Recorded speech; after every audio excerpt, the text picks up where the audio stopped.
Another question on relationships, and more specifically open type relationships, right? The types of relationships that are frowned upon or looked down upon or called wrong. So the question is from OPI Obsession. Another question I'm having is, how can polygamy be practiced in a modern day society? I fear that as a woman I would end up being the primary caregiver to any children I may have, and that is just not something I like the idea of. I see that either I have no children and just have sex with a plethora of individuals, or I settle down with one person and then have kids. That is just something I can't get over, is the idea of children. I don't like the idea of kids being in a broken family, and I'm just wondering what your view is on it. So, okay, thank you OPI Obsession for that. Well, first thing, let's clear up the word, what it means. You say, another question I'm having is, how can polygamy be practiced in modern day society? Well, polygamy is being married to more than one person at the same time, which is, well, it's actually illegal in most countries in the world, I believe. Polyamory is having multiple sexual or romantic partners. So it's different to polygamy and polyamory, right? And then monogamy is having one sexual or romantic partner. So, just to clear it up, I don't think there's anything wrong with monogamy. I don't think there's anything wrong with polygamy. I don't think there's anything wrong with polyamory. As long as everyone in the interaction, in the relating, is consenting to what they're doing, right? As long as everyone's consenting, then where's the problem? So then she goes on to say, I fear that as a woman I would end up being the primary caregiver to any children I may have, and that is just not something I like the idea of. Well, when you make decisions based on fear, would it be better maybe to base your decisions on love? That's what seems to work better, when we base our decisions on love rather than fear. Because when we base our decisions on fear, we shrink, we devolve. When we base our decisions on love, we grow and evolve, right? We expand, we become more free whenever we base our decisions on love.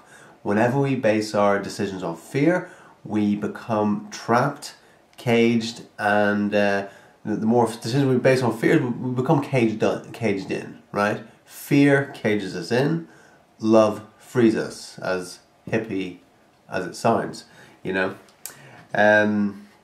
So I don't recommend basing decisions on fear. Ask yourself, any decision you make, why am I making this decision? Is it because I'm afraid of something, or is it because, this is what I love to do? And the more you base your decisions on love, the more you'll move towards love, right? And the more you base your decisions on fear, the more you'll move away from love. Okay? So that might not sound practical for the question, so let's look at it. Again, I would end up being the primary caregiver to any children I may have, and that is just not something I like the idea of. If you're having sex with more than one person, just take precautions. You don't have to have children.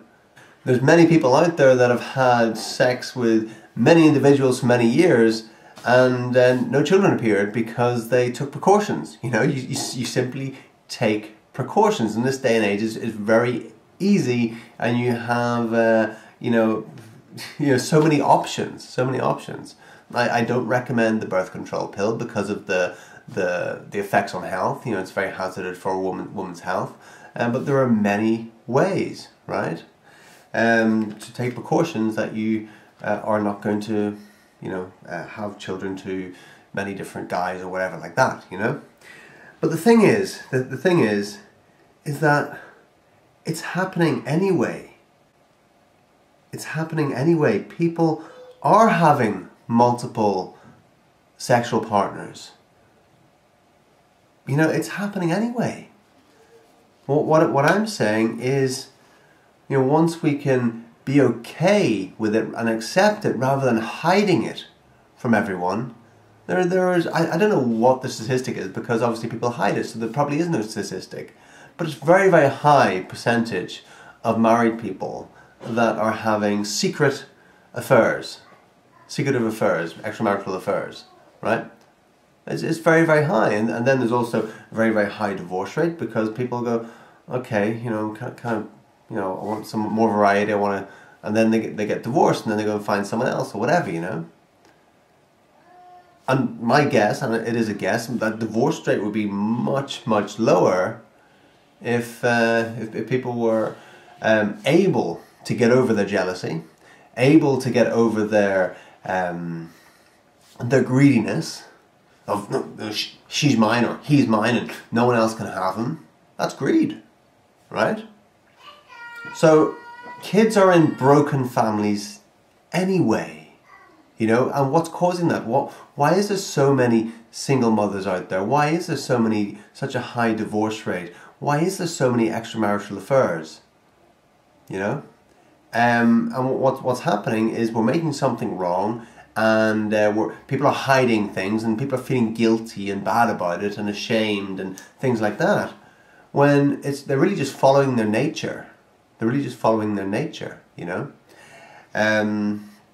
So what I'm suggesting is we just start getting honest with each other, and sit down with your